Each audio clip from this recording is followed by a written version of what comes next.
नमस्कार, स्वागत है आपका मेरे चैनल द नॉलेज ट्रेल पर। हमने जाना कॉस्मिक एनर्जी, ब्रह्मांडीय ऊर्जा क्या है। आगे हम जानते हैं कि ब्रह्मांडीय ऊर्जा का हमारे ब्रेन से कैसे कनेक्शन है, किस तरह से कनेक्शन है। तो कॉस्मिक एनर्जी ब्रह्मांड की सार्वभौमिक ऊर्जा है। हमारा ब्रेन उस ऊर्जा को रिसीव करता है, प्रोसेस करता है और एक्सप्रेस करने की शक्तिशाली केंद्र है हमारा मस्तिष्क। हम जिस ऊर्जा को अपने आप में फील करते हैं उसको हम एक्सप्रेस भी कर सकते हैं। क्यों, कैसे? क्योंकि हमारा मस्तिष्क इतना शक्तिशाली है कि उस ब्रह्मांडीय ऊर्जा को कैच करके हमें उसको फील कराता है कि हाँ कैसा है, ये कैसा महसूस हुआ। हमें एक एंटीना की तरह उस एनर्जी को हमारा मस्तिष्क पकड़ता है।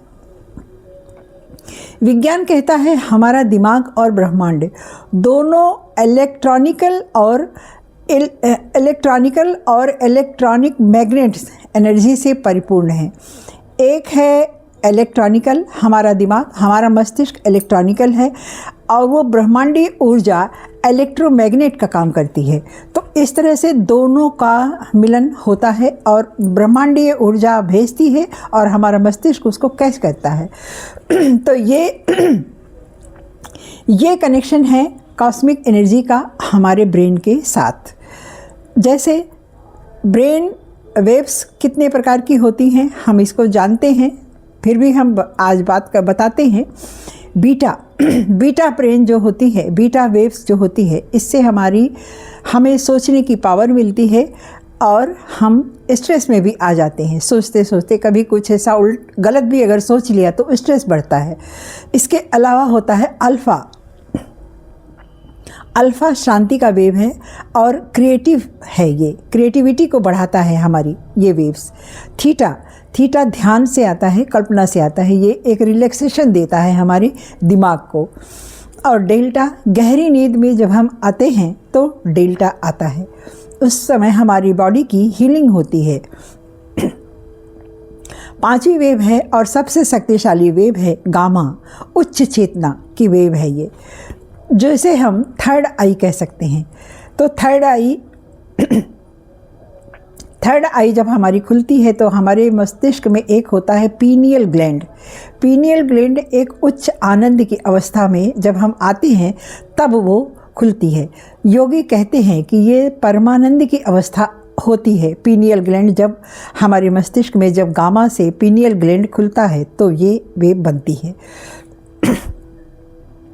शिव का जो तीसरा नेत्र है, जो हमेशा योग में रहते हैं, ध्यान में रहते हैं, वो यही पीनियल ग्लैंड है। वो हमेशा वो आनंद में रहते हैं। तो जहाँ हमारा ध्यान प्राण है, जहाँ हमारा ध्यान है वहाँ प्राण है, जहाँ प्राण है वहाँ चेतना है। थर्ड आई ब्रेन का नियंत्रण केंद्र है। जब ये सक्रिय होता है तो हमारी स्मरण शक्ति भी तेज होती है। हमारा सुपर कॉन्शियस ब्रेन तब खुलता है, उच्च चेतना की अवस्था तब आती है, इनर पीस मिलती है और हमारा इंट्यूशन बढ़ जाता है किसी काम में, किसी चीज़ में। कॉस्मिक एनर्जी से ब्रेन को एक्टिव कैसे कर सकते हैं, आइए जानते हैं। बस सबका वही है, प्राणायाम, गहरी सांस लेना, अनुलोम विलोम करना, भ्रामरी प्राणायाम करना। इससे ब्रेन में ऑक्सीजन बढ़ता है और हमारा मस्तिष्क क्षमता हमारी तेज होती है और हम कॉस्मिक एनर्जी को अच्छे से महसूस कर सकते हैं। तो ध्यान, मंत्र, सूर्य नमस्कार, ध्वनि तरंगे ब्रेन एक रिसीवर की तरह से काम करती हैं। ध्यान और गहरी सांस, मंत्र जप, योग से हमारा फोकस मजबूत बनता है, मेमोरी मजबूत बनती है और इंट्यूशन और शांति बनती है। ये सांस लेना, डीप ब्रीदिंग जो हर कहीं हम सुनते हैं, हम कुछ दिन करते हैं उसके बाद छोड़ देते हैं, लेकिन इसको सालों साल करने के बाद यह अवस्था को हम प्राप्त होते हैं कि उच्च अवस्था को तब हम प्राप्त होते हैं। ऐसा नहीं होता कि हम अभी 1 महीना या थोड़े दिन कर लें और उस उच्च अवस्था को, उस कॉस्मिक एनर्जी को हम फील करने लगे। होता है। फ़ायदा तो आपको 10 मिनट रोज़ करेंगे, 1 महीना 2 महीना तभी महसूस होगा, लेकिन उच्च अवस्था तक पहुंचने के लिए आपको वर्षों तप करना पड़ेगा, वर्षों साधना करनी पड़ेगी। और ये हम नहीं करते, नहीं कर पाते, गृहस्थ जीवन में नहीं कर पाते। हमारे ऋषियों ने, हमारे संतों ने किया और उन्होंने एक परम ज्ञान को पाया। तो धन्यवाद, और लाइक कीजिएगा, सब्सक्राइब कीजिएगा। धन्यवाद।